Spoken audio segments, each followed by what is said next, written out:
if I die tomorrow. I hope you hear these words. I ain't here to flip no birds or sip no serve. Hope the future generations can get this urge. Stay woke, youngin', and avenge these nerds.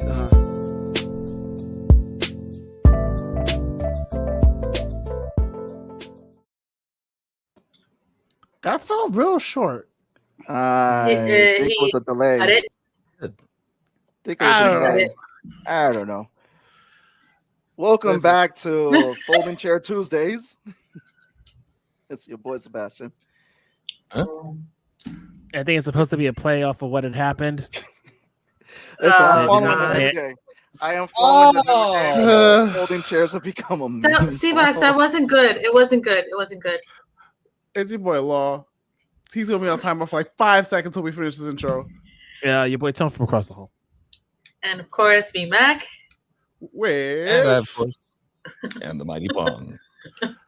Welcome, Pong. How are you? Welcome back, Doing Pong. well. Hey guys, what's going on? Glad to have you back as well, Vmac. Seabass, just why do you have to be so odd sometimes? Like that was so random. Listen. There was one always odd man in the group, and I will be happy to be that person. You need to stop volunteering yourself for shit that no one asked for. Like, I'm sorry. Listen, I live. Okay, guys, I'll bring the oranges. All right. I will live for the you know it's bad where we can just give Val some shit for not going to see Mutant Ninja Turtles, but instead we're gonna bypass that. Hey, look, I'm taking the heat off of Val. Thanks, Tone. I appreciate that. Thanks. I appreciate y'all. For what it's worth, you missed a good movie. It's really good. Yeah. And you're wearing all green right now too. Like you should just go just like that. That wasn't planned, but yeah, you know what? I plan on watching it eventually when it comes out on DVD or streaming. Who does DVDs anymore? DVD, huh? I'm waiting for it on Betamax. I'm going to listen to the audio version on an 8-track. There you go. Hey, Hugo. Right, an 8-track. Wow. The sad part that we just compared DVD to 8 tracks is depressing, really. This is not HD DVD. You're not wrong. I don't know, man. We're just showing it there. Anyway, yeah. I hope everybody had a great weekend. Showing our age. The age was already shown. I mean, got the gray hair right here. Yeah. That's it. So anyway, I hope everybody had a great weekend. It was fun. Watched some shows. Watched some stuff. Enjoyed. You guys enjoy anything new this weekend? Did a lot of fucking IKEA. Anything good? A lot. It was just a lot. Get some Hermes. Like, come on. What's right. Give We got. us the deets. So in our front room, we put 2 PAX closets. I see your IKEA. We put 2 PAX closets. And then in the kids' rooms, we took out all of their furniture that were left from us from the previous homeowners and put 2 Trofast systems each, along with the table that I screwed in from the bottom. They also each got a Billy bookcase. And then so it sounds like a lot. I added a unit into my office that replaced where my printer is. So now it goes all the way up. So I have more room to display more Legos as I get more Legos. There you go. Display more Legos. Yeah, there's always a need. Priorities, people. Priorities. I think that's it. And then you should be with that shelving unit. You should be able to reach your Legos a lot faster. You'll be able to say, "Asta your Legos." What? I love it. I love it. No. You know what? Just excuse yourself. You sound just like Seabass right now because I don't get it. Hugo, you have no idea how much we give them money. How much? And you know what? Those Swedish meatballs are delicious. I was just gonna fucking and the lingonberry juice fucking slaps. Wait, is IKEA Swedish? Mm-hmm. Yeah. You know what else slaps? Announcements. Well, thanks for pulling me out of the fire with that. I appreciate it. Into the fire, into the hell pit. Jesus Let's go. Christ. Announcements. Make sure you guys are subscribing to Law's Twitch channel. Check us pew pew pew out over there on Twitch. When we figure out what's going on, I tried this Sunday and it was just like, nah, we're not doing it. I've been able to do everything else. I've been able to do like these shows, been able to do my Zoom calls again. Just can't get Twitch sorted out. I was trying to say situated and sorted out at the same time. So we're on like permanent hiatus until I can get some sorted. Just give them a follow anyway. I'm actually like 2 follows or like 3 follows away from 200. There you go. Nice. Check out Val in TV Land. Val, what's going on in TV Land? It's a great question. Honestly, well, we were off last week because we were all. It's hard in the summertime to make the time we need and be consistent every Saturday, giving up my weekend. So we should be on this week. I have not confirmed, but hopefully this Saturday between 6 and 8, live on YouTube. So yeah, join the ladies at TV Land. Yay. Concrete Kombat Chapter 2, Part 3 is coming out soon. It's going off to the letterers. It's been colored, penciled, ink, everything. So make sure you guys are subscribing to the Patreon studios over there for Bonet Studios. Also, too, for those who are subscribers, they're getting to see my next secret project that's coming out. So keep a lookout for that. Make sure you guys are giving Wayward Raven some love over there. We Suck at Comics Anthology is out. Chapter 1. Chapter Volume 2, they are now taking submissions. So if you're a comic book writer, artist, if you have a finished story, again, go to their website, learn about the submissions. Submissions are up in November, so that's the final day to do submissions. Again, they're taking in some project submissions, so go over there, head over there. Make sure you guys are tuning into the Medusa's Cascade podcast, which is very awesome. We got to get rocked by some little stuff over there. It was awesome. It was fun. There's a lot of great things coming up. They got to Into the Plains, which is also helping people catch up and learning stuff into the world.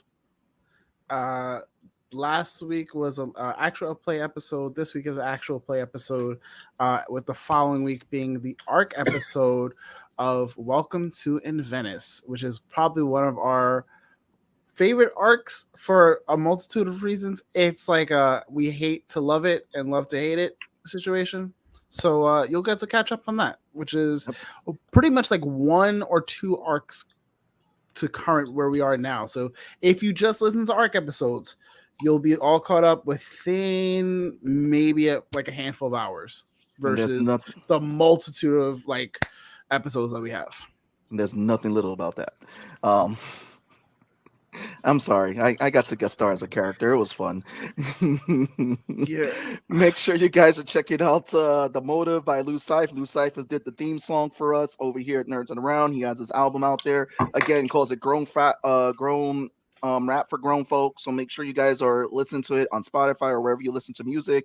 Check out Catch the Craze. They usually go on right before us over there on YouTube. Catch the Craze. Actually, our guest was on the show in the back room. He was just on that show earlier. It's coming on today to talk with us and hang out with us over here at Nerds. So make sure you guys are checking out Catch the Craze. Make sure you guys are tuning in to Pong on the Sin Shop. The Y is where it's supposed to be and where you want it to be. That's exactly it. Man, you nailed it. Knocked it out of the park. That's exactly how I do it. There's a lot it's going a on today. If you like that intro, and there's no reason why you should, but if you did, right, and you want to hear more like it, head on over to twitch.tv/Sin Shop, and you can see me making a whole bunch of stuff, getting a road case ready, doing video production, 3D modeling, all kinds of crazy crap. Check us out Monday and Friday, twitch.tv/Sin Shop. Just like he said, it's got a Y and it's where you thing and what in the stuff and junk, just like he said. And I gotta set up a future day to come on your show so I could build this bootleg Lego Batman Batmobile on Pong's show. So yes, it's bootleg Legos. It's from Mold King. That's where it's from. The Mold King. Temu Legos? The Temu Legos, Mold King. And then next up, finally, make sure you guys are tuning in every Wednesday to the 4-letter nerd, Mayhem Mike and his crew. Yeah, tune in. I'm sorry. Let's just put it on the list. Make sure you tune in into them. They're always over the geek topics and everything. One of my favorite topics we got to do was, just be fun movies. I got to talk about Killer Clowns. And there we're done with announcements. We're done with that. Now, without That further ado, sounded shit. painful. That was it's a lot always of ado. painful. It's That how was- it's how much more painful can I make it for you guys? Why are you actively trying to just? All right. I love you guys. Anyway, all right. we All got right, good. turning this car around. Come on. All right, so anyway, he was on Catch the Craze earlier. He has a new Kickstarter that's starting soon. Yes, I'm sorry, guys. He has a new Kickstarter that's starting soon. It's actually a sequel to his first book. It's called Datter Jokes. Kickstarter link is in the description so that this way you guys could put the notification and make sure that you get this when it comes out. So we want to give a big, warm welcome to Barney Smith. Barney, what's up?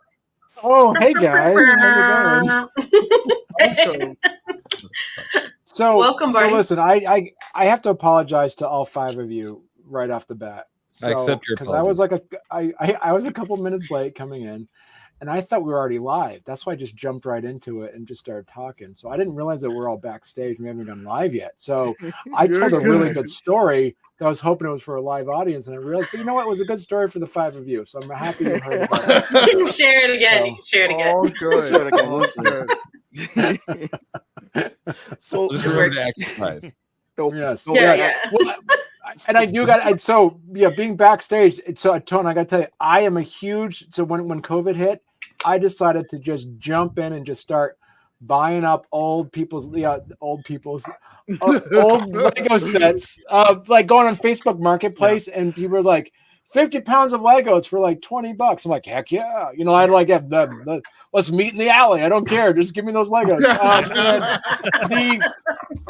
And so what I would, I need some minifigs, man. I need to get some minifigs, man. And so what I did is there's a rabbit hole you go in down to, and I'm sure you know this, Tone. There's a rabbit hole of Lego collectors. I mean, it's there. You have to go to bricklink.com. You can buy specific pieces. What I would do is I found out, for those that don't know this, every Lego piece actually has a number on it. And you can look up the number to figure out what set it goes to. And I would find these random Lego pieces, and I would find out what set they went to. And then I would like find out all the Lego pieces that I had for it. And if it was missing a couple pieces, you can go on bricklink.com, and for 3 cents, you can buy that one piece. And so, yes. And then you can buy so what I would do, I ended up flipping it. Like I felt like I was like flipping houses. I'd find like these random collections of Legos, and I was missing a few pieces.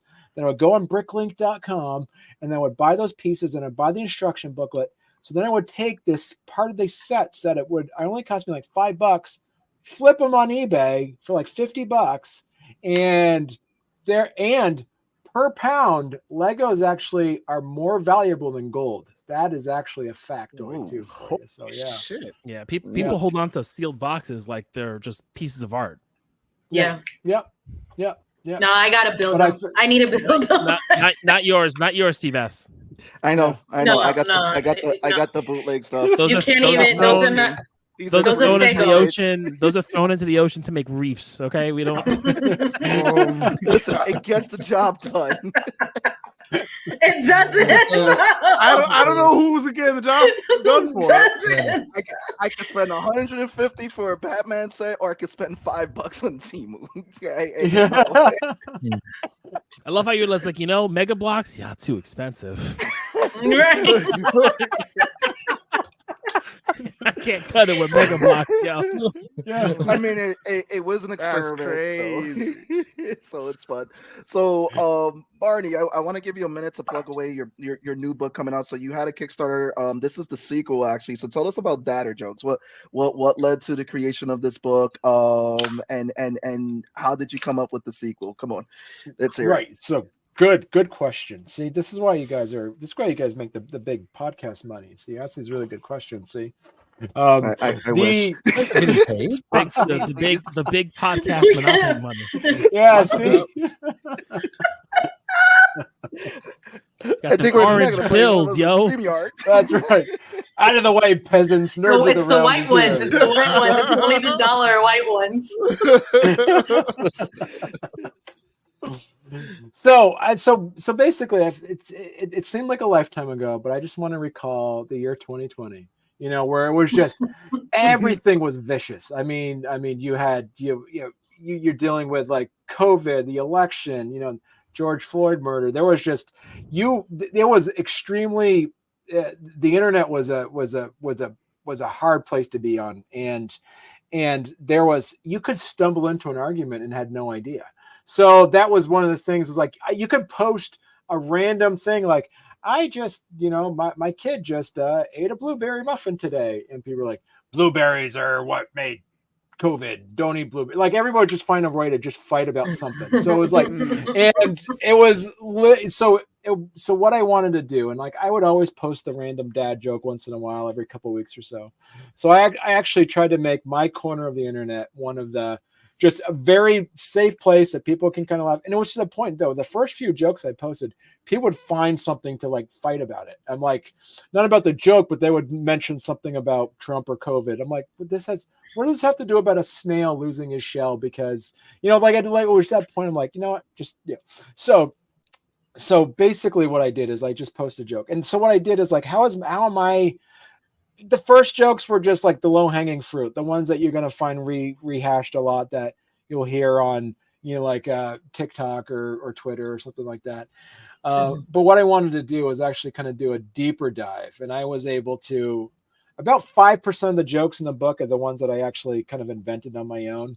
One that I was telling about on the, I know I was just talking to Sam and George about it was in 2020 when I was bringing my daughter to school, and I remember because I live in Vermont, we actually saw a deer on my way to school, and I came back home, and my wife is from Nigeria, and saying that to put into reference the fact that culture around here is still, we've been married for 10 years, but still some of the stuff so anyway, long story short, I came back home and I said, you know what? I just saw a deer on the way to school. And she looked at me straight faced and she goes, how do you know it was going to school? And I was like, that is funny. That is really funny. And so you notice, so that joke does not exist before 2020, because I've seen it pop up. It's so cool to find one of your jokes you invented in the wild. And I saw that. And some people would like, and I love it when people like, hey, Barney, did you see this joke? And they would actually like reshare my actual joke that has been like already like bought on Instagram and sent over, and then see it again. And that's always kind of fun. It's like, yeah. And it's not like going viral, because some of these jokes you can't really source it out. Right now. You broke VMAC. That's a rare moment. That's a good moment. Speaking of breaks, we got Hugo coming in here with knowledge. Lego has part numbers on them. Popped up. Have the graffiti tag of the dude duplicating the Lego one, like a watermark of the guy who taped the movie. We're breaking people. That's it tonight. But I mean, it's really cool that you came out with that in 2020. Because again, like you said, it's like it was a crazy year on the internet. Because it was just a lot of infighting. I could kind of relate to that moment, because for a little while I was doing alternative facts, and I was just like putting like stuff up there, like alternative facts, like 21 Jump Street was 90210 was a documentary on, you know, life in the wild, and just like random stuff like that. So it's pretty cool that this was birth to really give people that laughter and that funny. Right. Oh, that killed me, Barney. Yo, Val, you okay? I love corny dad jokes, and that was freaking hilarious. It literally had me crying. Okay. I'm all right.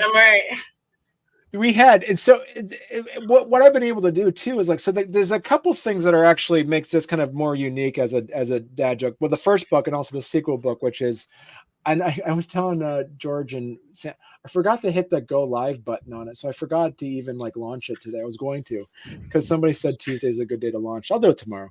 And like I really, this like, I don't trust those trees. They seem kind of shady. Like those are the jokes that are like, I actually, They're shady. so one of the things, one of the things about it was, one of the things that I was really proud about this book is like first of all, it's the only fully colored joke book. Nice. Every page, I'm a cartoonist by nature. So what I did is like, I made sure that I have every page something about anything like a dadish thing to do. So as you can tell, I'm on a green screen. I don't really have these comic books behind me. Oh no, my secret! Damn. It's all a ruse. It's all over. It's all a ruse. Oh. I mean, the green screen looks pretty solid from the look. It was still for a while, yeah. Yes. So what I did is like I made all the. I'm so embarrassed. No, I'm not embarrassed at all. But basically all the covers behind here are like things that you'd see a dad do. But because I have two daughters, I have an 8-year-old and a 6-year-old, and we have a rule like there's no such thing as gender specific chores in the home. So that's why you have a lawnmower here, and then you also have one as doing the laundry, someone doing the like a laundry. There you go. Washing machine, because you know what? I do the laundry, so it's not a big deal.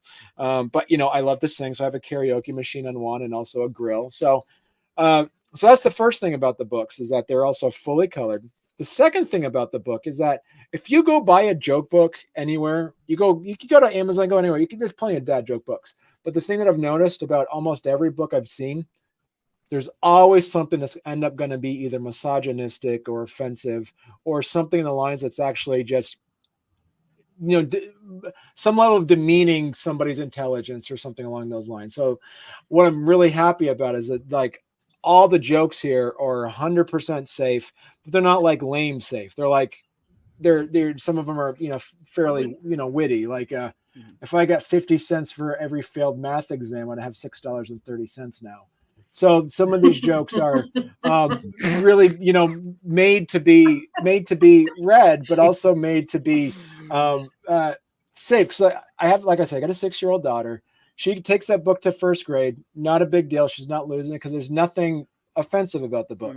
I got my brother who works at a stone quarry. It's just a bunch of men's men working there, working with rocks and stuff. And he has that there. He has it in his lunchbox, and he'll break it out and read a few jokes. And big manly men are laughing. That's pretty funny. And then I got very daunting task. Yes. And then I have my my mother is a minister, and she has the dad joke books at church, and it's completely safe. That's what I love about the book. It is a universally fine present for anybody who's ever wanting something. And the other thing about the book, so the third thing that makes this book unique, my goodness, man, I should sell. This is good. Oh, that's what I'm doing. I'm selling. I think you're in a good field right now. Yeah, exactly. Right. What state is known for making small drinks? Minnesota.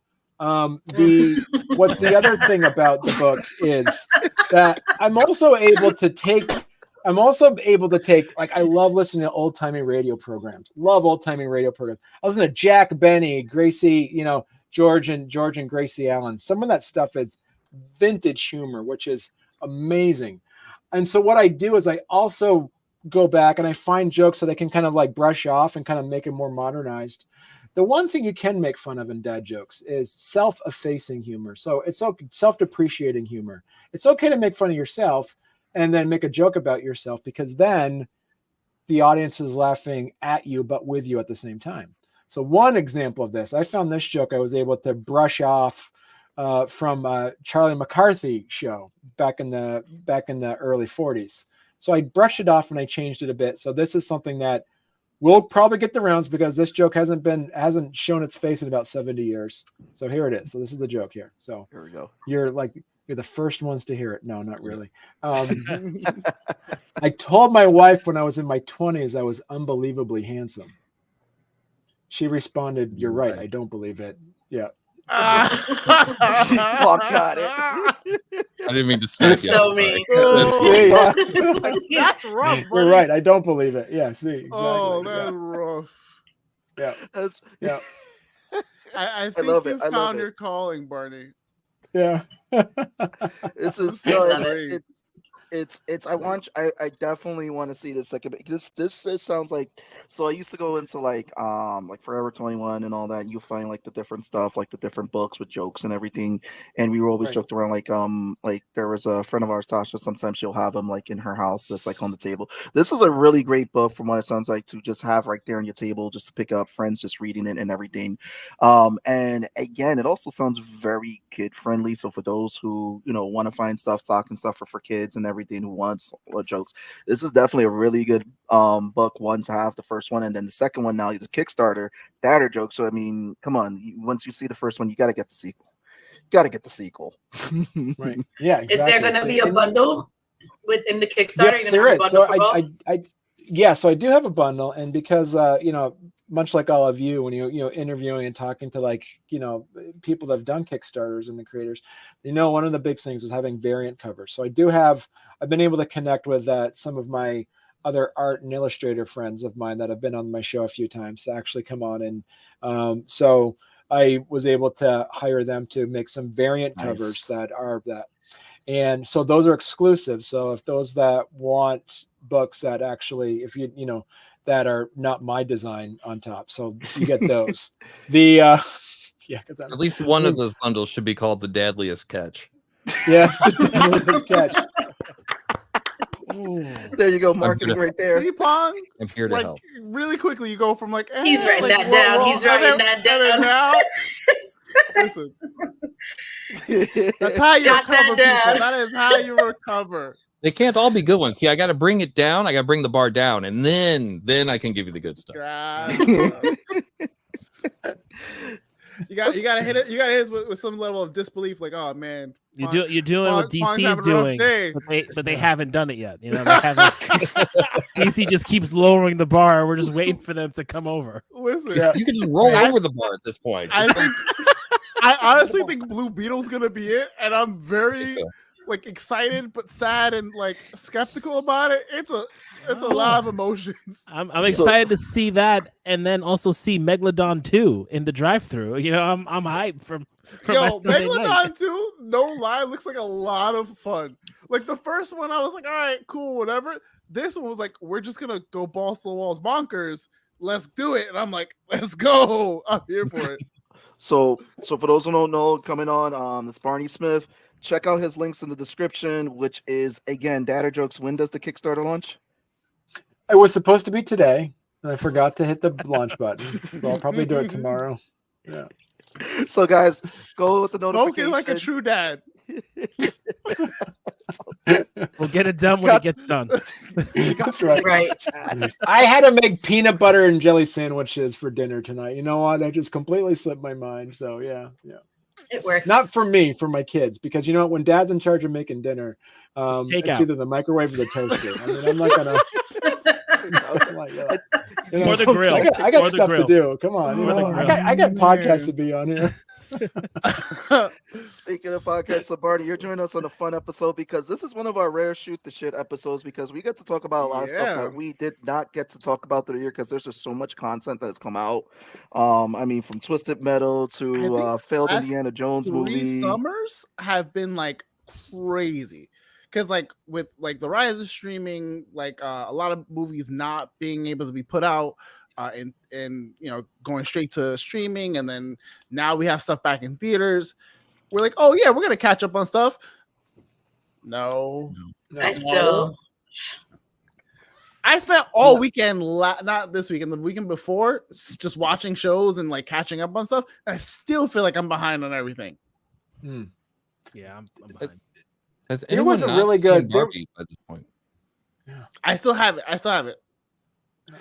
I'm going to this weekend. This weekend was fair because I was actually. I don't know. I was I don't know if you legitimately know. sick this weekend. I don't know if you know because I've been wanting to get it. They make Mattel released a I'm Ken Enough shirt, sweater, Enough. Yeah, the hoodie. I'm Knuff. Of and I need to get it because the shit's awesome.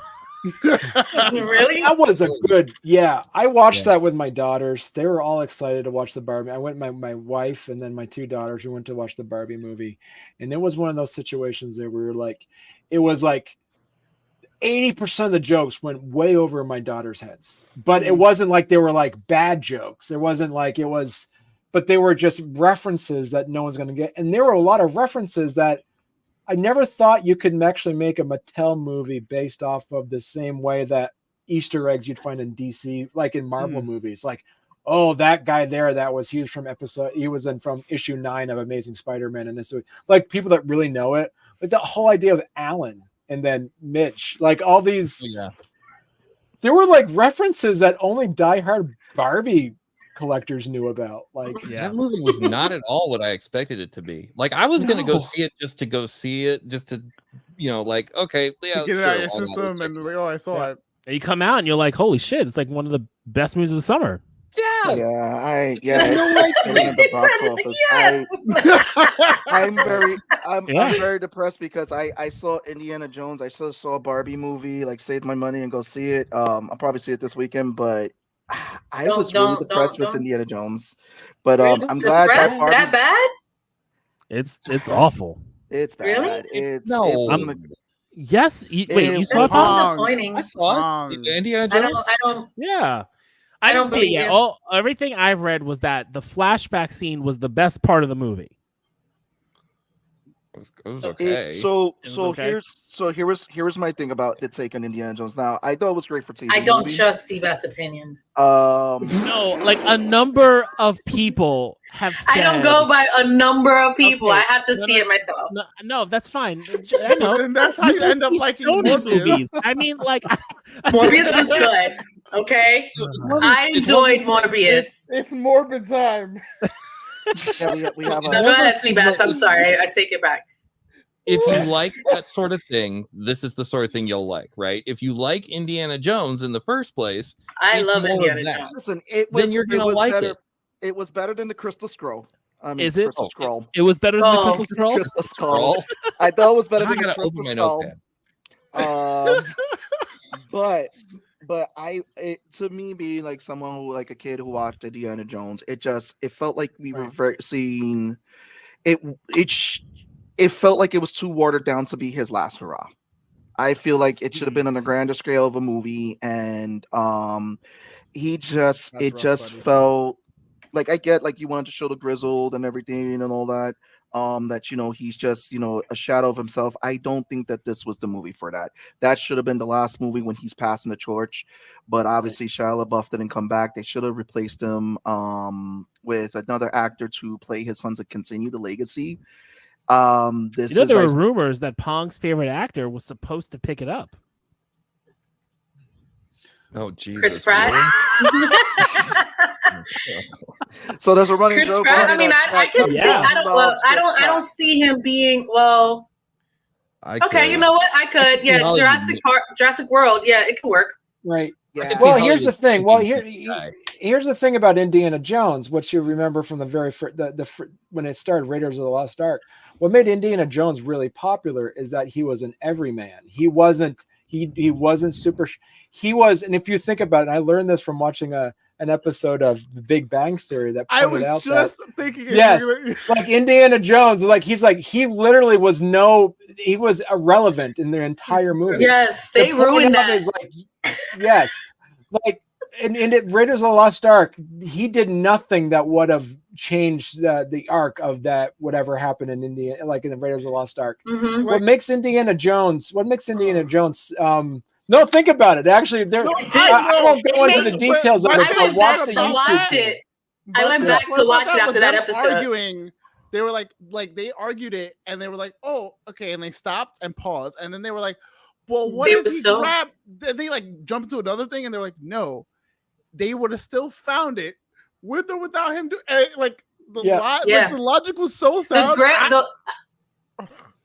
For me, the best Indiana. Yeah, the Nazis still would have found it. Yes, absolutely. Yeah, they're already digging there. Indiana Jones had nothing to do with that entire movie. Like he was irrelevant for the entire plot. He was just a side character. He got, Yeah, he got there slightly entire time. faster because he had the Right. back of the medallion to go. You know. Yeah. They were already But there. the best part about it, the best part. So, what makes a really good Indiana Jones movie is when he fumbles through the plot and ends up doing something. And so, when you actually make him the central hero in a character, he's a. And somebody He's pointed Drake. out like the most realistic thing about Indiana Jones 4 is that he's an 80-year-old college professor that hasn't quit yet, like hasn't retired. Like that was like the most realistic part of the entire That's movie. You're not wrong. I'm so mad. That's so right. Is it part 4? Is that what this one is? This one's part 5. 5. Oh, that's right. 5 Yeah. and the last one. Yeah, Yeah, he- that's definitely the last one. Harrison Ford is like, I'm done.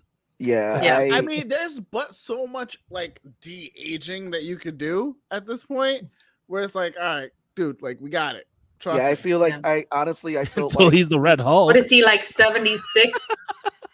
he's Yeah, he's mean, older he's in than his I thought he 70s. was, because Yeah. him and Morgan Freeman are about the same age. Yeah. honestly, like Yeah. what they should have done, he should have been regulated more to the role like Sean Connery was in Indiana Jones 3, and it should have been that they should have That's really my focused favorite on. one. 81? Yeah, they 81. should have. Yeah, Holy shit! and he's still going. You He's know, still like kicking less in- than 10 years ago, he fucking crashed an airplane. yeah. Oh he? my god, I forgot about Yeah. that. Yeah.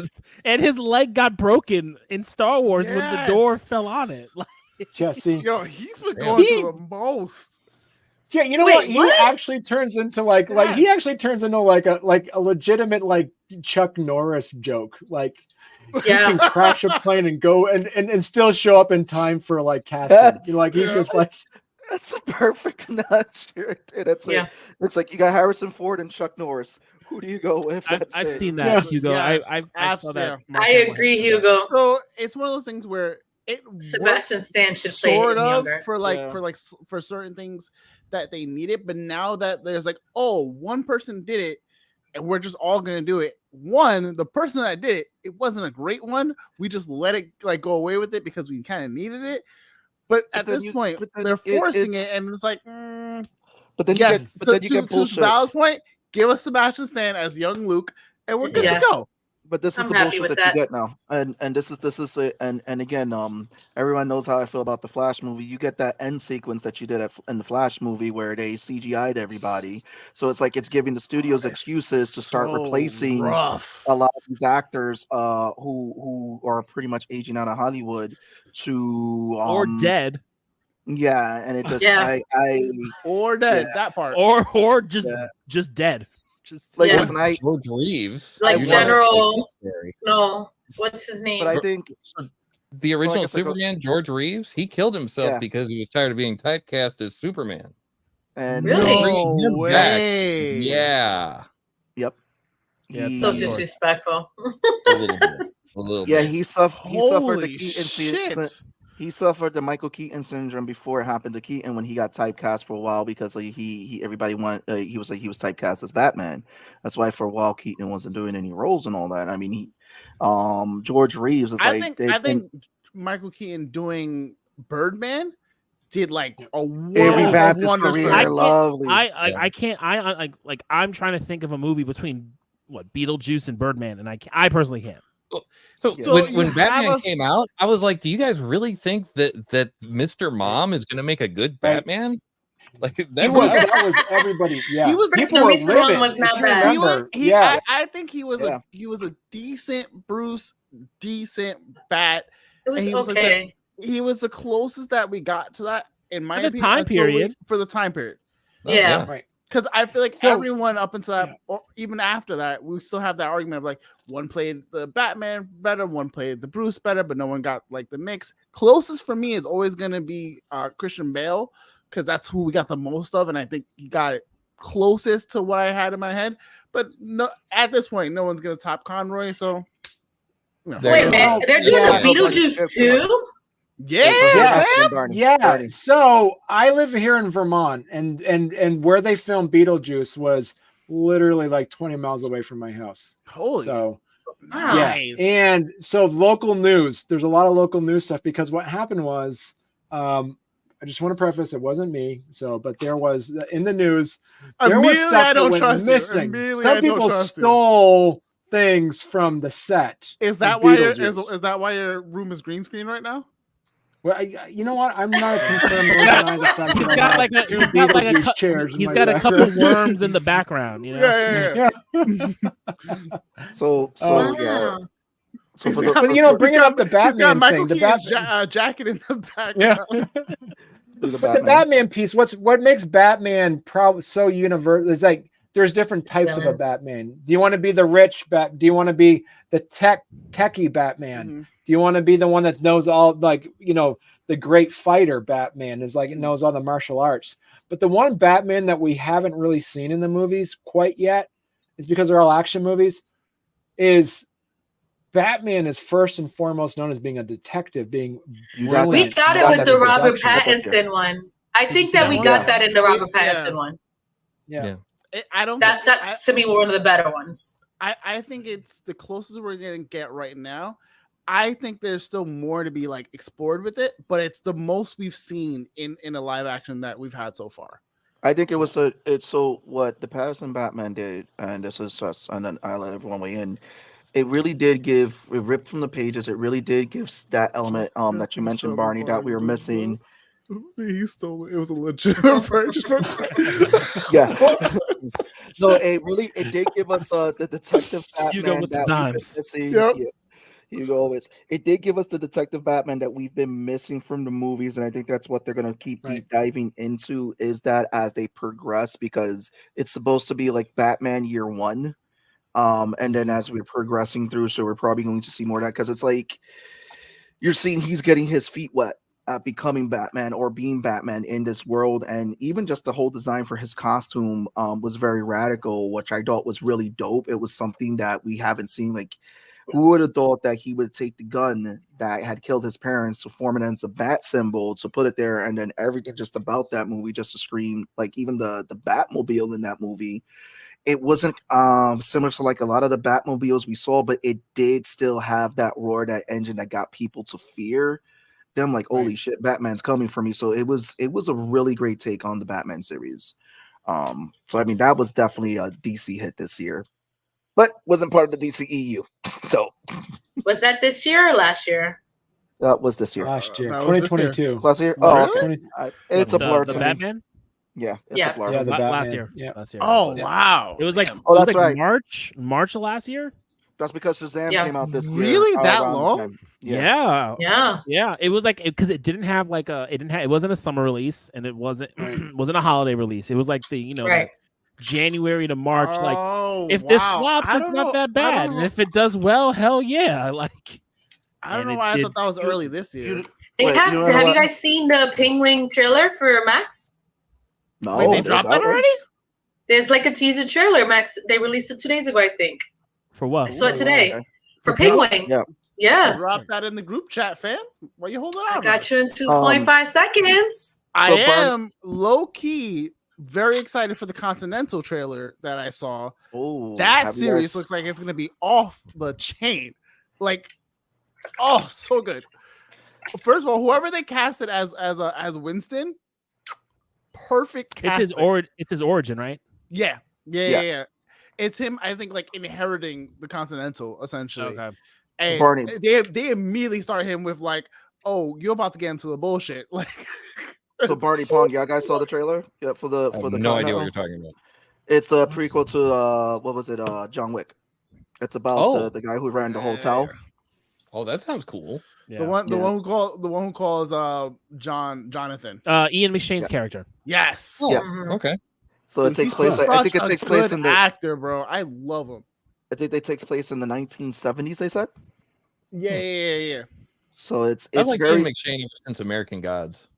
Yes. Yo, Yeah. He was I really was good in it. just thinking that. Like, he's such a good like actor, but like, god damn, like you First love time to I hate saw him him was in on- American Gods. I heard he's good First in time- Deadwood. I haven't seen. Yeah, it, though. that's the first time I seen him. Was in. That's a Deadwood. really. Oh, I loved American Oh wow, Gods. I don't Yeah. think Yeah. I've watched all of American. I mean, not American Gods. Deadwood. Like I watched bits and pieces of it, but I never really got into it because because he runs a whorehouse, right? Or he's a pimp or Oh something. yeah. He does something. Also, I love him as Blackbeard in Pirates of the Caribbean 4. Oh, absolutely. Absolutely. We had, which is so for those that for other podcasters out here. So there's a really good podcast called Decoder Ring. Have you guys heard Decoder Ring before? No. If you like random, if you like random, like just random history, like one was called F It, We're Gonna Do 5 Blades. It's like the history of the Razor Blade Wars about why there's because for literally like 3, for like 1,000 years we only had one razor blade, but then we decided to have 2, and then it was like the Razor Blade Wars just blew up, and all of a sudden we have 5 razor blades. And anyway, so you probably, Barney, what does this have to do with the fact that we've been talking about Deadwood? So anyway, so here's the thing. So it was talking about the fact that they had a really good episode about catchphrases, and that they had a whole thing about we all have the origin of the catchphrase. Where did the catchphrase come from? And they actually talked about one. They had a whole like 20 minutes about how Steve Urkel was like the king of the cat. He had the most catchphrases per character. But they also brought up, why don't we have catchphrases much anymore nowadays? It's because entertainment is decentralized. We don't live in a monoculture anymore where everybody watches the same show on Thursday nights. It's because there's so much out there. And you guys, it reminded me of that because for the last 20 minutes, you're talking about, I didn't get to see this yet. I want to see this. There's so much stuff out there to watch. It's so hard to actually have a cultural milestone moment that everybody can share, because everybody now, we have our own specific things we like to watch and everything like that. So that was just more of an observation. I just feel like I need to say something funny after that, but I don't. Don't worry. I mean, I get what you. So I think what we've really had is that what's been leading with the culture milestones, though, it's been Marvel. Because a lot of people have been seeing a lot of Marvel movies. That's why it's like a lot of people, I guess, right now expect a lot more from them right now, because they've just been churning out content. And then I guess that's what people wanted from DC, but it's like you get the hit or the miss. Like they wanted the DCU to be big, but the DCU it kind of like there were just too many chefs in the kitchen. Right. And that was one of the bigger problems, where it's like you need the one head chef that told everybody what they needed to do, which is what Marvel did with Kevin Feige. You're starting to get a lot of content now that's starting to try to grab that. Like, for example, I really enjoyed Twisted Metal. I think Twisted Metal was a great 10 to 10 episodes. I think it was like, and it was a solid. I think it was 10 episodes, but like that was one of those sleeper hits of like, no one asked for a Twisted Metal show. No one needed a Twisted Metal show, but then they gave it to us, and it was like, oh, this is actually good. Like, this is actually enjoyable. They know enough of, like, they have enough like knowledge of the lore, respect for the lore, but they're not giving us all of the things that like make it Twisted Metal. They're putting their own like stamp on it, and then they really like leaned into the Twisted Metal towards the like final episodes, and then like the ultimate like finale episode, we're just like, oh, y'all really Twisted Metal for real. Got it. I'm here for it. Like, like it was legit. Like they were just like, hey, by the way, we're going to double down on everything that makes this a Twisted Metal show. Here you go. And if we get picked up for season 2, you're gonna have even more fun. But that's the beautiful thing about Twisted Metal too. So it's like with Twisted Metal, I'm kind of equating it to Boondock Saints. Boondock Saints was that sleeper hit that was a cult classic that if you didn't know about Boondock Saints at the time when it released, but then when people go back and like, oh, where was I when this came out? Like, I told you this was fucking good. I feel like that's what Twisted Metal's doing out now, because it's again, you're lost in a sea of content. There's just so much content that's out there. Right. Like everybody wants a streaming service. Like there's some good stuff that's happening with the Star Trek shows. Like Discovery's been pretty good. But again, because everything is separated into such different content now, it's like you also got to pick and choose. Like, what am I going to give my time to? You know what else that happened with? Memes. There was like this golden era from like 2008 to about 2011, somewhere in that general area, where memes, like you could have a double rainbow all the way down. The history of dance. All these the Rick rolling, for goodness sake. Like the same meme would roll for like years, and now it's like there's a new meme every month. Yeah. And you do the meme calendar, and you'd be like, all right, here's. I don't even think it's a month now because we've had so many things since at least like happened. 2020. They're like, it's been like every month, and then it'll be like every week now. Like Yeah. at this point, I think it's every week. For a new meme? And so nothing could really catch. Yeah, up. like foldable chairs was like a good meme for a good while now. Like that was the new Twisted Tea. So my best friend goes and shows me like a meme for the chair thing, and I was like, I want to laugh, but I don't get it. Like I don't know what's going on. Right. And then it was because listen, my day job is spending life as a social media manager, so I try to spend as little amount of time on social media as I can on my free time. So then I go and I'm like, you missed the fight. I missed the fight. Oh man! Then I start seeing. Did you see the event? The Avengers one, bro. Is the best. Yo, I just went down the rabbit hole, and thank God for Black Twitter. Black Twitter does not fail.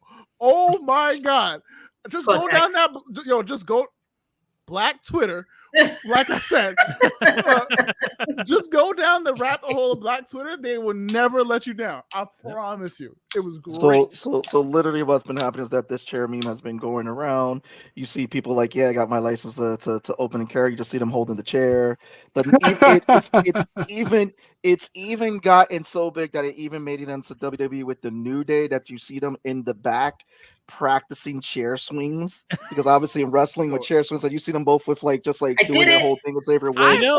I saw someone walking down the street like the other day with the chair, and like me and this other guy like looked at each other and looked at each other. We're just like, I got one for you. I just saw it today. Universally, we all know. I just saw it today. Someone came out with folding chair cell phone holders. What? I mean, there's foldable phones now, so I mean, yeah. You sit your phone on the chair as you open it up. It's the folding chair. But yeah, the folding chair has become the meme. But I will say this: the Jason Momoa chair meme now has a new life. Yes. Yes. Because before it was I'm popping my chair out to watch, and now it's I'm popping my chair out to whoop your ass. So there was a this TikToker. So wait. So there was this TikToker who was going around being like, oh, like I'm the baddest weapon. So he's showing Mjolnir, and then he was like, oh, stop playing. Like he showed like the Infinity Gauntlet. Then you see a Chancleta going, bro, I don't know why y'all in this conversation. You guys know I've taken more lives than the both of y'all combined. Then you just see like out of nowhere, everyone starts getting real quiet, and then the chair comes up. It was like, oh, I heard y'all talking. Everybody got real quiet now, right? All right, cool. They were like, go back to your business, go back to your little, Marvel this and this. It was the funniest meme ever. Oh, gotta love. I can see it. Twitter. Like, what do you guys talk on Nerds last night? We talked about folding chairs. Folding chairs and other shit. This is what we get when we gotta talk the shit episode. Let's talk we're shit. gonna talk some geek shit, and it's like, oh, we got folding chairs now. Yeah, like so the thing with the folding chair though, like it used to be you could have a meme that would have legs for a long time, right? Double rainbow, blah blah blah, 3 moon wolf shirt and all that stuff. I mean, you could have 4 legs that actually have right. Remember the Chappelle Show was the memes we used. Kinda, yeah. But now, like in high school, that's all we would say to each other. If I were to go out and get a T-shirt made with a folding chair on it, by the time I got it back, no one would be, oh, it's a folding chair. Oh, yes, I remember that from the before times. Oh, yeah. From the before times. Oh yes, Scuba Gooding Jr. I remember I was there. Yeah. Aquaman, yeah. So did anyone watch Mission Impossible? No, that's another one. I just changing the subject because I haven't seen it either. I love it. We missed it. It was one of those things of either we were going to see that or see Oppenheimer, and we saw Oppenheimer. I should have saw Mission Impossible instead of Oppenheimer was great. Oh yeah, I mean, like it's a Christopher Nolan movie. It's got physics. It's got all the things that I'm in. I'm like just there watching this movie, just soaking all this shit up. Yeah. I was in it. I was in it, and Robert Downey Jr. was just awesome as his They're character. they're saying that this is his like. He was great. Every scene I mean the man is incredible on screen. You know, like he was Iron Man for 10 years. Right. You know, but in between that he was Sergeant Kirk Lazarus. And then before that Sherlock. And then Sherlock. Wait, what? no, but like Yo, you know how he's- mad I am still that they didn't say no shit Sherlock to him and Doctor Strange. Oh, I know. That would be great. Such a missed opportunity. Oh, It's like you just gonna leave all that money on the table? Shame. They did. I had to Google Kirk Lazarus and realize it's Tropic Thunder joke. Okay. Oh, I am so lost sometimes. It's sad. Listen, everybody loves the Tropic Thunder. man. Oh man. I What else? I love Tom Cruise in Tropic Thunder. Tom Cruise in Tropic Thunder stole that thing as the producer. Yeah. Did you know that Those fake He had- hands. yeah, I was gonna say that. Yeah, he had Fake 2 hands. rules for being in the movie. He had to have giant, hairy, fake hands, and he had to dance. He had to dance. Those were his conditions. I love it. But he kills it. Oh, he does. It's such a good It's like cinema. He It's cinema kills gold. it. when, Yeah. when he Gold. gets on that phone and you're just like, No. oh my god. Yo. So sophomore year of college, I was like we would do in my mathematical mechanics class. Like every time me and all the other physics students hang out, if we were studying or not studying, we would be watching Tropic Thunder on a projector in the science hall. Like I was watching Tropic Thunder like once a week, like just quoting the I fucking. don't movie. even think I've gotten through a full sitting of that movie. Oh my Wow. god! Just Wow. the entire panel. I purchased What's the that extended valve? edition. Everything you say like that, Val, I'm just gonna be like, but you sat through Morbius. And like make it make sense to us. I mean, It's didn't the even bring timing of when it was characters into his released. commentary. Like when that movie came out, what year? Because that'll determine what I was doing with my life. So 2005. No, I was in No. college when it came out. So since we're bringing up Tom Cruise with this cameo, I want to go around the table and I want to ask everybody's favorite unexpected celebrity cameo in a movie that you did not expect that just made you laugh. 2008, I was close. It's mad random. We'll bro. start with, yeah. Who wants to go first? Because like I have mine that I can go with. Because I'll go. I would say Brad Pitt in Deadpool 2. Damn it! You took That's a good That was a one. really- That's a That good was a one. really fucking good one. That's a good one. That's a really good That one. was a really good one. Yeah. And he did that for a cup of coffee for Ryan Reynolds to bring him a cup of coffee. That's it. It was like, oh man. Now I have Oh, to man. Google celebrity cameos because I have no idea. I mean, I wish they didn't show it in the previews, but John Cena as a mermaid in Barbie was great. Oh, that was good. That's right. Yeah. He's a mermaid. Yeah, because he was filming in the You same gotta studio see with it. them, and he was like, "Yo, I just want to be in the whatever." They like, "Hey, you want?" He's like, "Whatever you need me to do, I'm gonna do." Okay. That's awesome. Okay. He's a I- merman. My second That's is I gotta hilarious. pick anything that Channing Tatum because he did Bullet Train and then he did what was it, the other one, when everybody when all the celebrities were dying, it was like James Franco and Oh, Seth Rogen. this is the end. This is the end. Yeah, When he's the gimp. yeah. Yeah. So it's just like he's like it's just him. Pong, I know you're thinking off the top of your head. Yo, but- I will watch anything with Danny McBride is in. Does anyone watch Righteous Gemstones? Oh yeah. Oh Okay. man, Yeah. that's so funny. It's so funny. It's on the list. Yeah, I can't remember what though. it's So yeah. technically, I just the 10 best celebrity movie cameos of all time. This one actually is considered technically a movie cameo, but you wouldn't consider it. Is Samuel L. Jackson in Iron Man is technically a cameo, a celebrity cameo. Oh yeah, he is in the Stinger Yeah. at the end. Mhm. That's what I'm saying. It's not like a funny like wow, I wasn't expecting it. But cameo Samuel that L. led. Jackson playing, yeah. I will say not a cameo, but unexpected death was Samuel L. Jackson in Deep Blue Sea. Oh yeah. Yeah. Somebody Matt didn't want to Damon and Thor. Oh, Matt Damon, Sam Neill, that whole the whole That whole reenactment play? cast. Yeah. Yes. Little Yes. They came Captain back Turk. too. It was I so have to good look that it they up, came but back. I have one of them is Channing Tatum, and this is the end. Because he played. Yeah, that's what Seabass said. The GIMP. That's what you said. Yeah. Oh, okay. Mhm. Where you play the game. Missed that one because I was listening to everything else. But yes, Channing Tatum, Gimp. Sorry, Seabass. I didn't want to steal that one. And then Bill Murray in Matt Zombieland. Damon's in Deadpool Oh, too. yeah. Bill Murray in Ant-Man. Zombie. I guess he was teased in the trailer. He was teasing the trailer. Wait. Which one? Matt Bill Damon Murray. in Matt Deadpool too. Matt Oh Damon's in yeah, Deadpool too? yes, he was. He was. He's the redneck the with the redneck. beer belly and a prosthetic nose Oh, when yeah. Cable comes. Yep. Mhm. Yes. I didn't know Yeah, that this was is- Matt Damon until just now. Oh, Because so, I just yo, knew. so there's a whole. I gotta send you guys to TikTok. There's a whole thread of just Matt Damon cameos. Like he Huh? has so many unexpected cameos, but like think of another one, Eurotrip. Right. Yep. He Oh, was, Scotty he was, doesn't know. Sky doesn't Scotty know. doesn't know. Scotty doesn't No, know. oh, you know what's a? Oh my god, I think it's Neil Patrick Harris and Harold and Kumar. Yeah. Yes. Oh yeah. Oh, Oh yeah. yeah, the cabbie. Oh, yeah. Yeah, that's So a good one. He was I always crazy feel- there.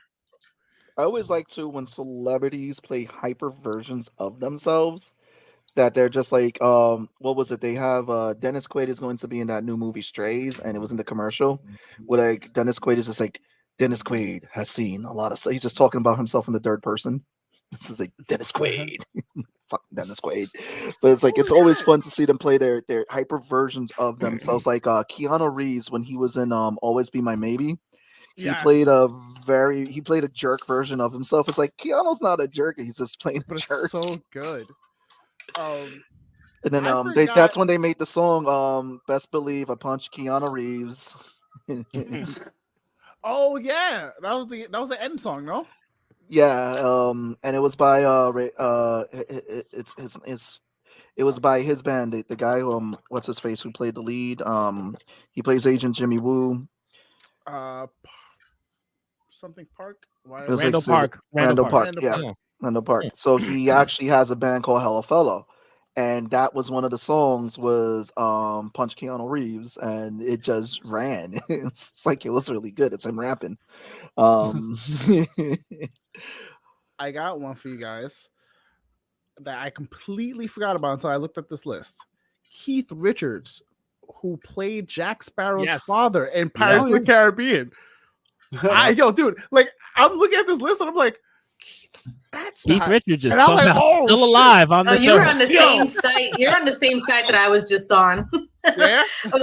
yeah. I was looking at the same site, the same thing. I was like, oh, that's interesting. Oh shit, Dan Aykroyd as Ray Stantz and Casper. I forgot about that one. Yeah, he was a cat. He played Casper. That was a good one. Oh man, there's so many good ones. It's funny though. The nuts and I know you had an interesting conversation with them over there at Catch the Craze. They were talking about the indies and comics and all that. How Yep. mainstream comics are just falling off and indies are taking over. The great thing is that we're seeing a lot of new indie properties being taken up into cinema. So we got The Boys coming up. We got Invincible coming up. Did you guys see the Spectacle? yes with the fudge? Adam Eve, Yes. It was Her really backstory good. was so good. depressing as Oh. hell. Yeah, super depressing, but really fucking good.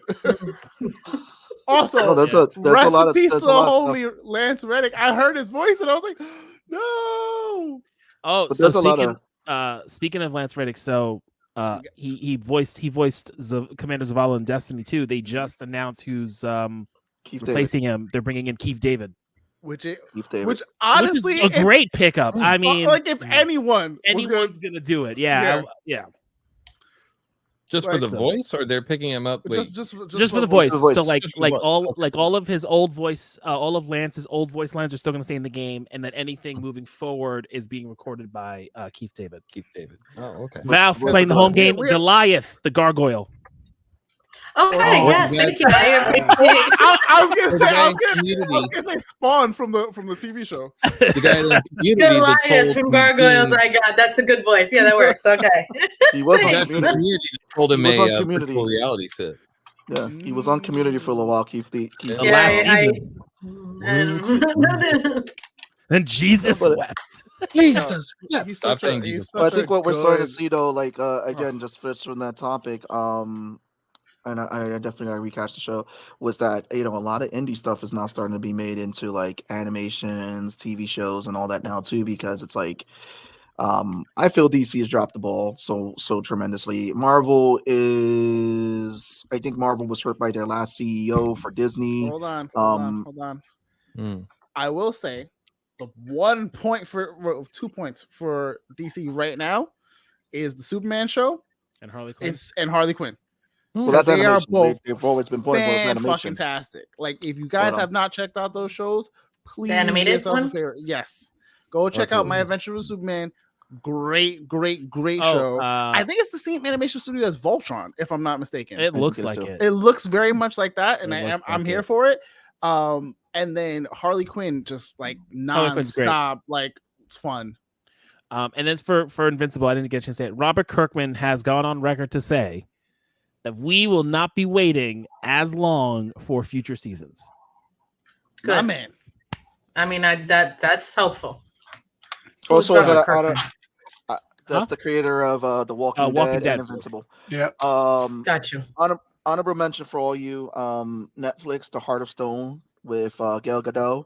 That was really good. Oh, how was that? It was good. It was Me and Jack it, can probably watch that. It was It's on my from- list. Pong's from face so- says, Gail Godot. Yeah. no, I've been corrected so many times on her name. No, it's really good. So it's from the I'll same give guys him that- a pass for that. I No. feel like Damn it. no, it's not a pass. It's not a pass. So if you guys need Add a it good to the movie list, watch for Pong. Add it to the list, Pong. All If right. you Yes, guys ma'am. need a good movie to watch for the weekend, it's definitely good. It's from the same guys that brought us Mission Impossible. It's very great with the action. It's great with the story. It's great pacing. Pong. What is One of the what is actors who was in updated- C is in What it. is the updated tally? By the We way, don't need so Barney. Oh, just to we give you do, a we speed, do. I Ronnie, here's mispronounced a running names. joke. I mispronounced names, and Pong He has a whole list mispronounces of names. words, English, period. Oh yeah. So Like far, 15 drinks in. our new edition, unfortunately, last week, it was with great sadness and a heavy heart. Cone has won. He had eaves and flows. We have to have standards. I know. Yeah. I did Now- correct I wasn't myself. here for that one. You I did, you corrected did. myself, but it is true. I did say Eve, and then I was like, wait, no, Eb, but you caught me. Yeah. I did. Val also has one. She said the sandbox when she meant the sand lot. Oh, That's misspoken, but okay. No, that's a bad one. That You was gotta- not. But where am I at, Pong? 35. Shall we get to 35. 40? I also have 0. Here, yeah. Somehow, So here we go. I'm just- In the style of a 1990s Disney ad for their albums, featuring such classics as Taco Wadu for Taika Waititi, Nina Hidley for Lena Headey, Julian Dreyfus for Julia Louise Dreyfus, James Ackleson for Jensen Ackles, Seth Green for Seth Rogen, Donna Reese for Daenerys, Margot Robbie for Margot Robbie, Juggernaut for Juggernaut, Sasha Cohoran for Sasha Baron Cohen, Addie and Eam for Adamantium, Oh the Sistine Chapel for Sistine Chapel, Snack Vider from Zack Snyder, and featuring such other classics as The Fondling for The Foundling. no! Gina Carino for Gina Carano, Ezra Miller. Oh no, sorry, Urza Miller for Ezra Miller, and also featuring a double header: Ike Paul Murray and Ike Perlmutter for Ike Perlmutter. I'm not sure if those were in the same episode or not. I don't know. I feel like That's so funny. Oh, We had Die on That Horse instead of Die on That Hill. The hill. We had Kickstarters instead of Kickstarters. Segwags for Segways. Stu Richards for Sue Richards. Mark, I think we'll leave it at this one. There's also Scrody. I don't know. Did I have Scrody on there? I'm not sure. No. We're making Scrody stuff. We made Scrody stuff. All right. We allowed it. It became the new thing. Wow. Yeah. And just added, we have Crystal Skrull for Crystal Skull, Gail Godot for Gal Godot, and Mark Ruffalo for Mark Ruffalo. This will be my shirt. Oh wait! I forgot Mert Cert Ali. Oh no! Mert Cert Ali. So for anybody count. I'm sorry, Barney, that this is not true. You know, I plead the fifth. What? I was gonna say another great movie. We literally have documented footage. We just could pull up the YouTube clips. I mean, honestly, Pong could have also wrote the date and time, and we could have just scrubbed through it. Could have. Those would make great. You know what you should do? You could make those like good TikTok videos of just having like a stream of mispronounced words. I like that. Yeah. Yeah, and you can have like some kind of like play like Bluey music in the background or something. Oh yeah, something like on one of those like xylophone type. Oh man, the Bluey theme song is just a banger, in the house. I don't even know who Bluey is. I know Bluey. Oh man, hold on, wait. I'm gonna Google it. You don't even have So here's the thing. Like I say, I got a 2-year-old, a 6-year-old, and an 8-year-old, and I blubber man cry every of those. They're like 15-minute episodes, and they are like it's like Dead Poet Society, but in like a 15-minute increments where I'm just watching like. That is so powerful. Like I can't believe it's like it is amazing writing. It's like it is. Bandit is like one of the best TV dads.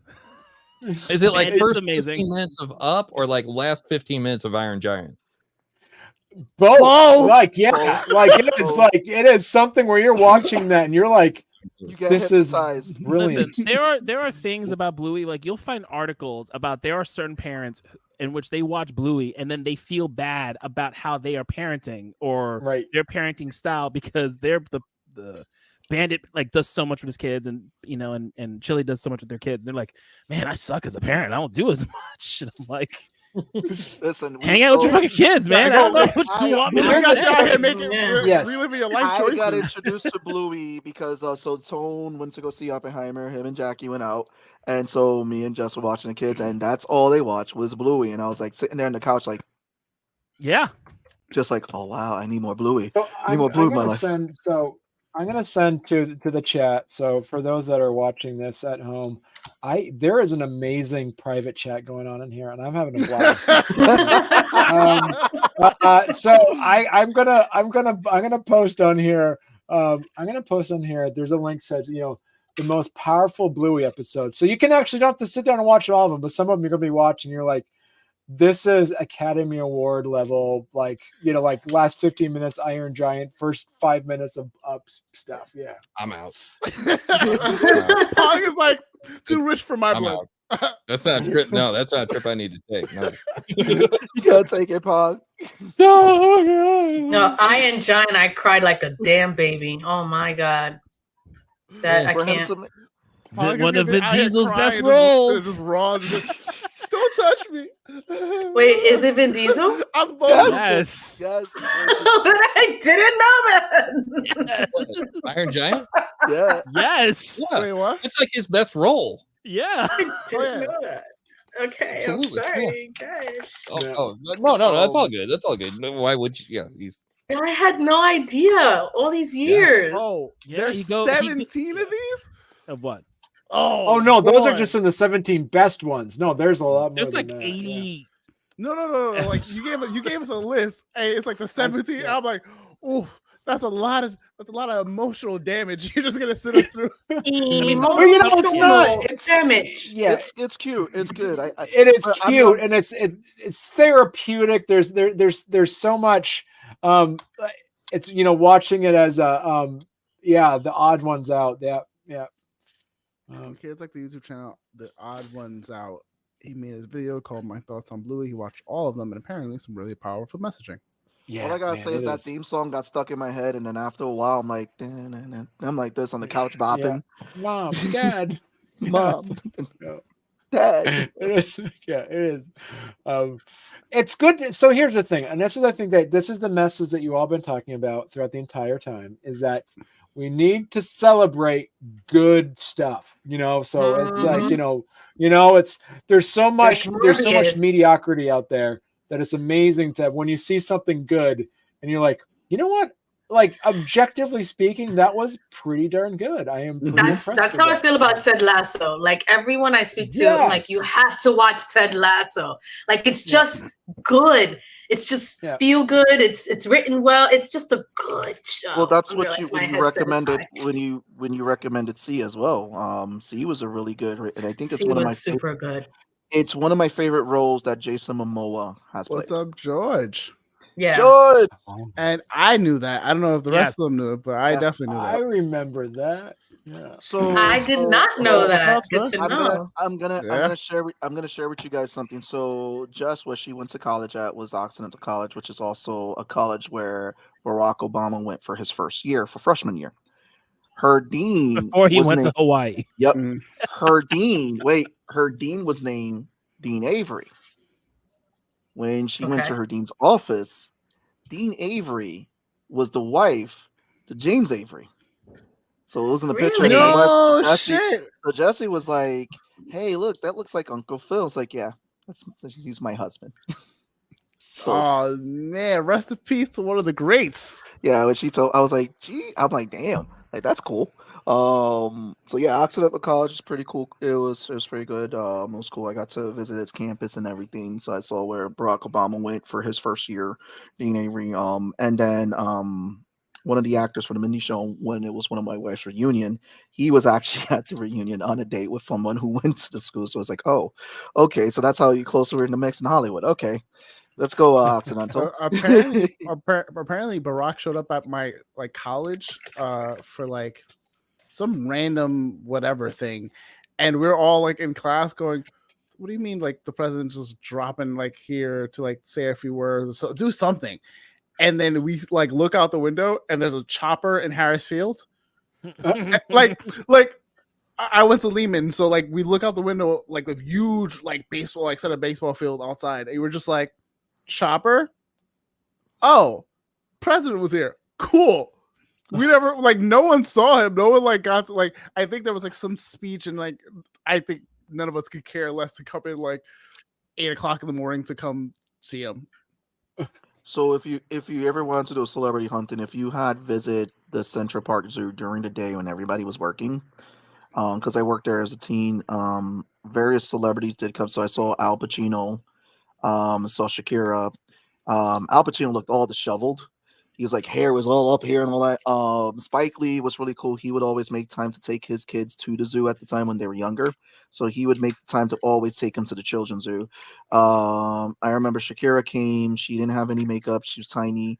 And I remember all the guys in the cafe was waiting for her to come out. She went out. Security walked her out another exit.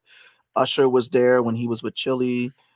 So we saw Joey Fatone walk through, and then it was funny because I saw Joey Fatone years later when I used to do conventions at Rhode Island Comic Con with Merv from Impractical Jokers, and they were in the VIP area just chilling and like talking to everybody and everything from the VIP area. And a buddy of mine, he got to play make-believe security for Tony Fatone one year because they're like, yeah, we just need some bodies because Joey just wants to go out drinking. They're like, cool, Joey, let's go. So he played a makeshift bodyguard, and then the guy who played Vader in Rogue One, I almost seen him kick someone's head off because it was at a bar. You're Because so random. this dude is so the guy who played Vader was also in Guardians of the Galaxy 1 as the guy who had Star-Lord's Walkman. He was the guard. Oh yeah.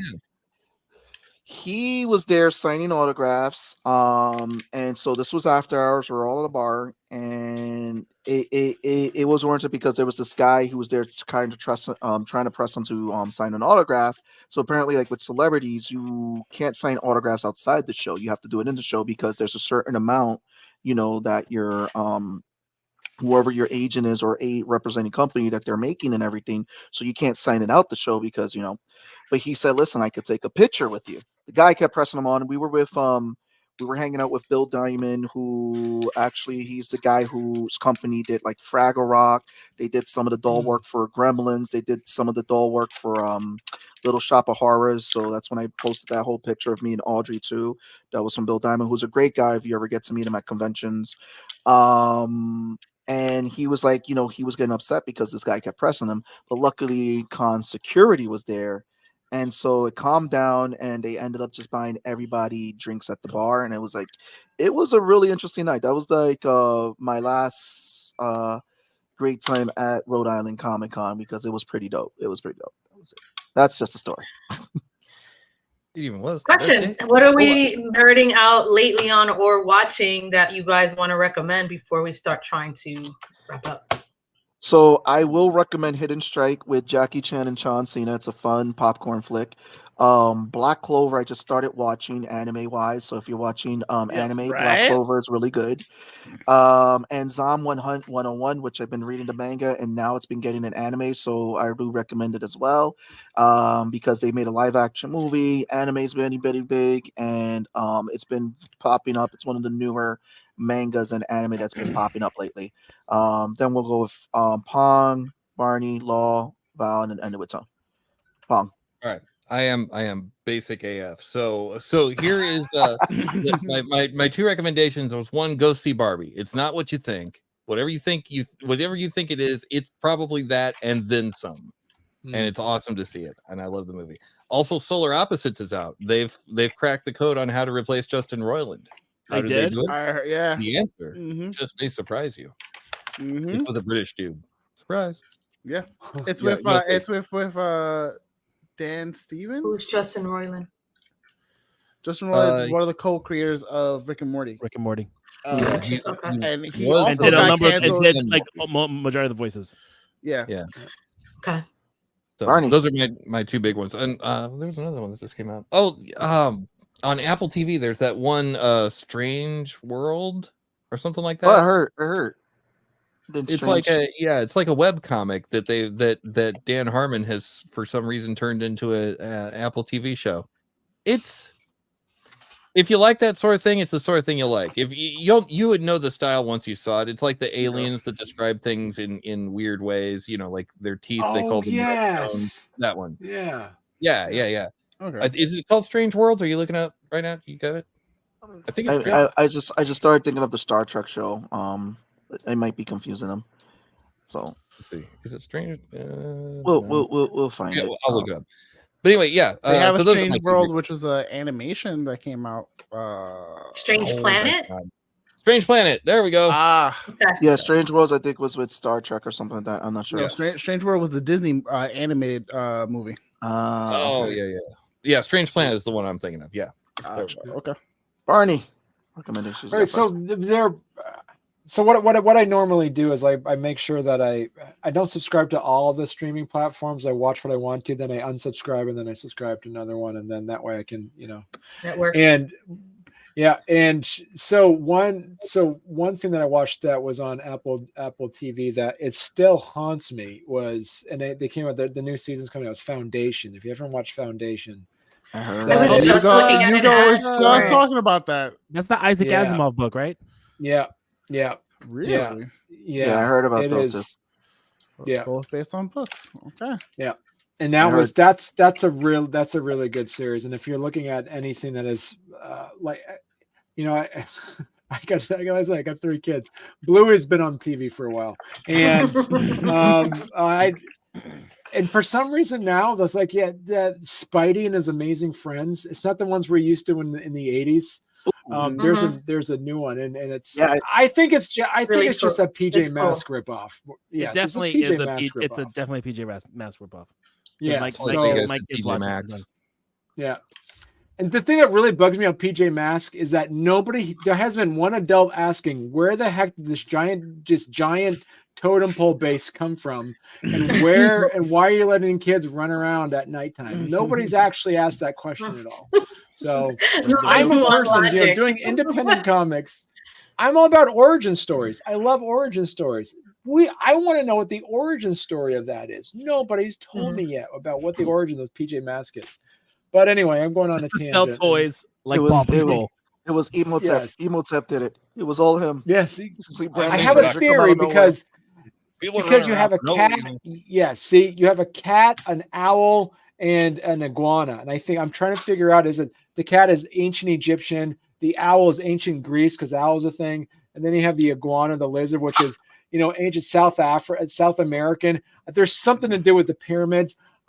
It's got to be something going on. It's got to be aliens. I don't know. I feel like you just see the hair, just aliens. Right. It's aliens, man. I just thought of Rick Roaring. Snails out here losing their shells. I swear the Bilderberger group is behind this whole thing. I've seen the document. Snails you know what, Stuart? I like you. In the water, turn the frogs gay and taking off the snail's shells. I'm telling you. Oh my god. I've been holding that back for like an hour. What you geeking out on? Couple things actually. So as far as podcasts goes, I've been listening to Mitts, which is one of Critical Role's new podcasts, which is pretty trippy. It's what gets me through work.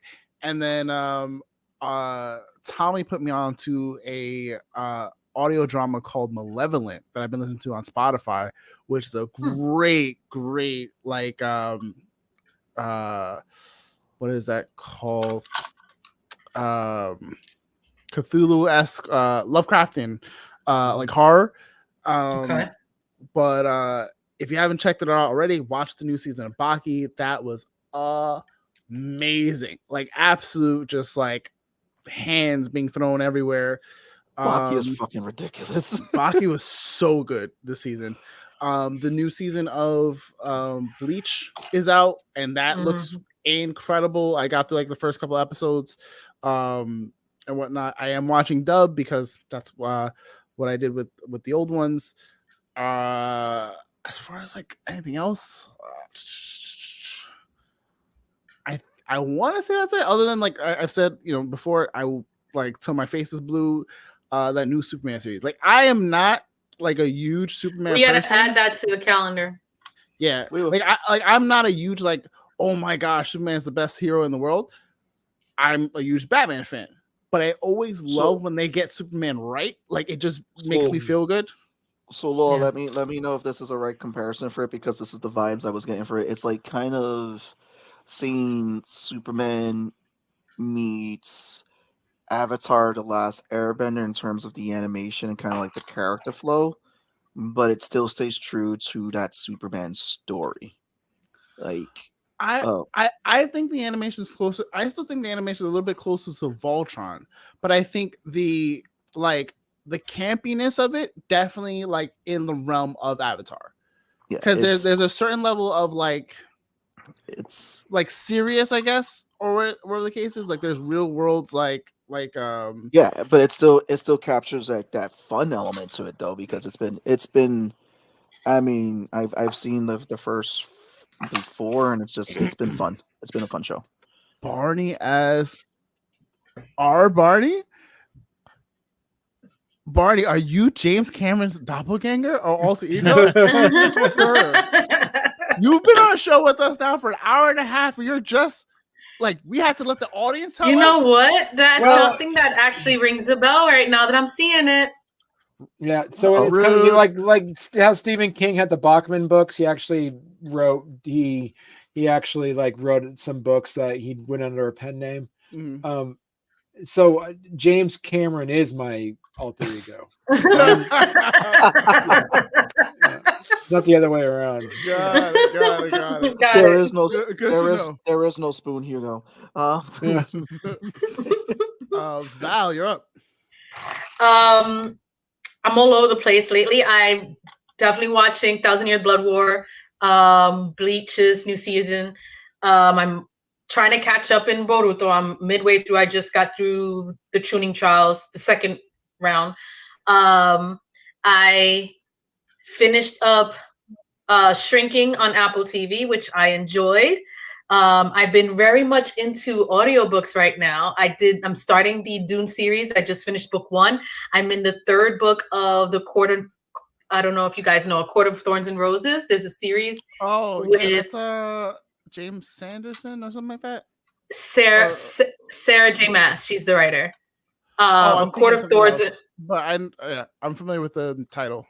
Yeah, it's about 5 or 6 book series, but I'm on book 3. I'm obsessed with. I can't go to bed without listening to this book. It's crazy. Wait, but you finished? Did you finish Percy Jackson? By the way, yes.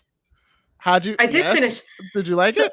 Of course, I enjoyed it. I thought the movies did not give it nowhere near the justice it needed. Of course. I don't put it above Harry Potter, though. That's just my opinion. Moving on to the rest of your recommendations. I mean, that's what I'm saying. So anyway, that's my recent books thing, and that's pretty much. Oh, I started My Hero. I'm in the halfway through the first season of My Hero, and I've decided I'm going to eventually start One Piece and go down that 1,000 episode brand. I've decided I'm going to do it. I'm going to do it because.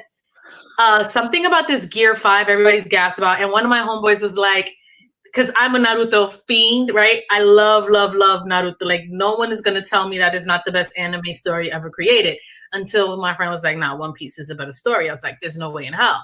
And then I had somebody else co-sign that, and I'm like, I got to see this for myself, but I know it's going to take me like super long to get to when it's actually good. Yeah, have fun with that. I'm gonna do it. I made the decision. It's the like when people are like, oh, you gotta like bear with it a little bit. It gets good. Yeah. But then they won't watch Hunter x Hunter because it gets good like within 6 episodes. They'll be, I dropped it at the 3rd episode. No, I heard that freaking One Piece doesn't get good. It's like 200 episodes in, and I'm like, what? Nah. Yeah. Nah.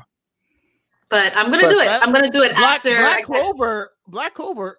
Give it like 5 to 10 episodes, and it's just straight up Black Air Force energy and amazing animation. Yeah, I don't know when I'm gonna start it, but it's definitely. I've decided to add it to the list. In the beginning, it's good luck. Go with God. Have fun. Yeah. But as Val's going on that journey, which hopefully we pray for her sanity. Tone, what are you watching? Okay, so watching and reading. I'm caught up on My Hero Academia, so y'all not ready. It's nice to finally be ahead of everybody now. It's just y'all not ready. Y'all not ready. You went in the manga? Nonsense. I did the manga for a while, then pandemic happened, I stopped, and then I was like, you know what, fuck this, and I just read like 100 chapters within a couple days, and now I'm caught up on the weekly releases. Okay.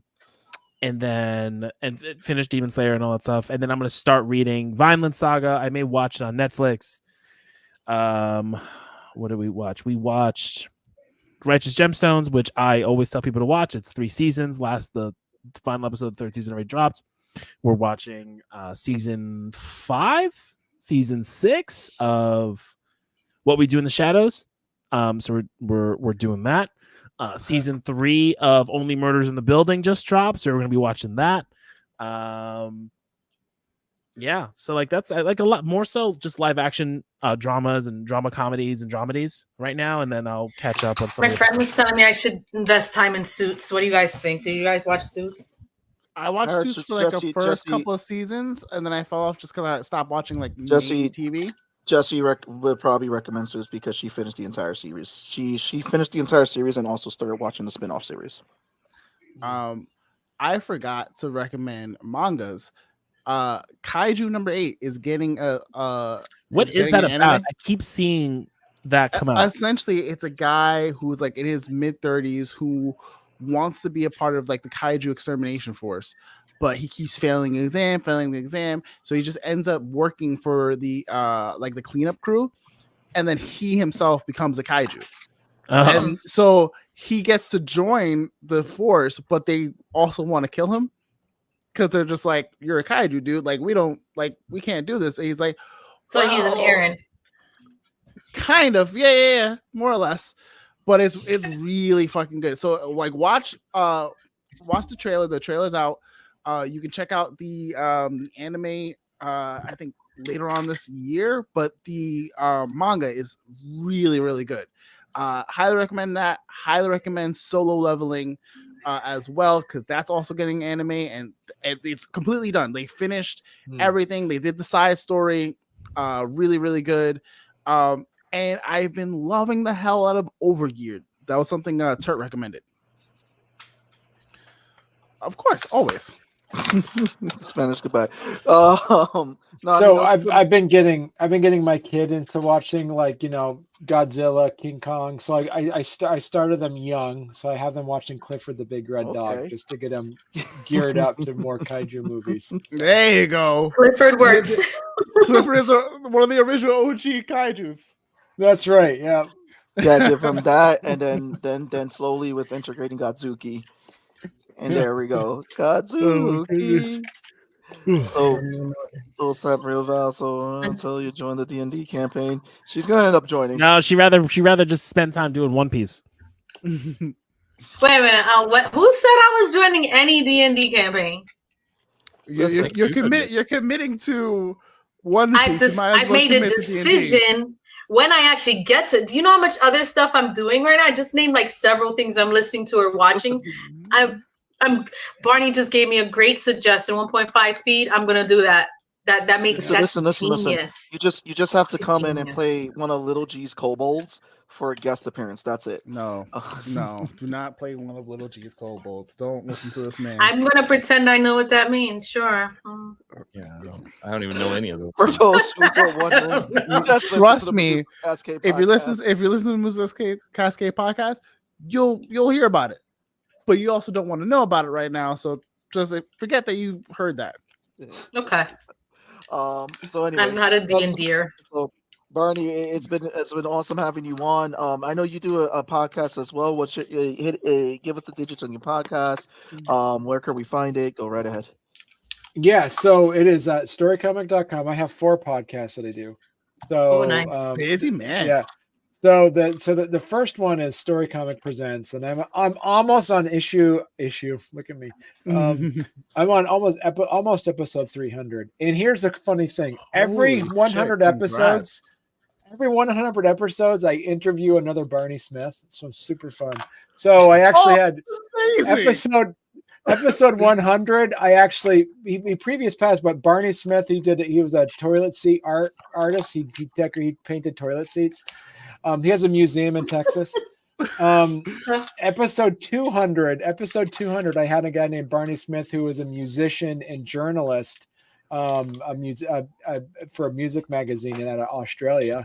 And I'm really excited because I'm almost doing episode 300, and tomorrow I'm interviewing an award-winning musical composer and director from Great Britain named Barney Smith. So I send this out. Way. Yeah, that's awesome. Yeah. So yeah, and I do another podcast about I interviewed children's book authors and artists, and I do another one because I live here in Vermont, so I also do one with Vermont authors, and then I have another one called Nerd Stock Talk where I actually take nerd geek things and actually put them in relatable situations for people to understand the world of investing. So yeah, that's what I do. Nice. Yeah. Dude, those are awesome.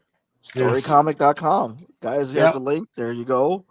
No, and again, we want to thank you for coming on the Nerds show. So again, always welcome to come back, talk geeky with us. For sure. I know we run like crazy. That's it. That's how it is. This is one of the more loosey-goosey episodes. It's just sit back, relax, have a drink, and then Pong, where can we find you? Why, you can find me every Monday and Friday night at 7:30 p.m. Pacific time at twitch.tv/SinShop. That's SinShop that's spelled like it says right there. That works. How do you spell it? Close enough. How do you spell it, Pog? That's FYN. Sorry, kids. And again, so you guys can catch us. Let us know how that is, because that sounds like a fun time. Ooh, so you guys can catch us next week, the same time, 9 p.m. Eastern Standard Time. We were going to be talking about Blue Beetle next week. Oh my god! Was it already out? This week? It's come this weekend. Yeah, I'm legitimately excited. I'm excited for this one too. I'm keeping my fingers crossed because DC needs a win this year because it has not. Have any reviews come out yet for it, or no? They're still waiting. They're doing the embargo. I haven't been paying attention to any reviews. Wasn't asking you that.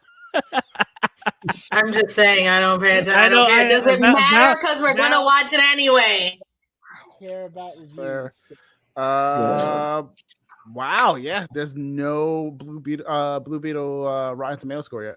Yeah, they're probably doing the embargo, which is no good. Honestly, never a good sign. What's the embargo? When you go to review and they'll be like, you can't say anything before this date, otherwise you'll get in trouble. Yeah. Okay. You'll get blacklisted, or you can't do anything. If you break the embargo, you won't. Yeah. You won't be invited to see other movies and all. So usually, I'm not saying this movie is sucky, but usually a sucky movie tends to have a really tight embargo. Yeah. So they did that shit with games a lot. Yeah. Aliens, Colonial Marines, one of those that led into a lawsuit that people are like, you showed me footage of this game and this is not the actual game that you guys released. It was I remember what was it? Angry Joe made a whole video about that and he was like, I'm returning this. He had a whole thing too. It was really bad. Returned it for $30. Yeah. He was like, I got my $30 back. He's like, I don't care. This game was trash. It was really bad. But no, next week, Blue Beetle, guys. So you'll definitely hear our opinions about it. Our opinions are whether we're gonna like it or not. Again, we're just keeping our fingers crossed that DC actually gets the win because if comic book movies win, nerds win, we get a bunch of great stuff. But if they're not, then it's like, why am I wasting my money? So I'm gonna start investing into that Regal Pass. So this one just paying for one movie a month. But yeah, two movies. You have to do 2 movies a month for it to pay for itself. So this has been another great episode of Nerds Around. This has been your boy Sebastian. It's been your boy Lo. Your boy Tone from across the hall. And of course, last but not least, Vmac. And I, of course, am the Mighty Pong. And thanks for joining us, Barney. Yes. Yeah, thank you for having me. This has been fun. Glad. Cool. So we're gonna say this Puerto Rican goodbye in 3, 2. Goodbye.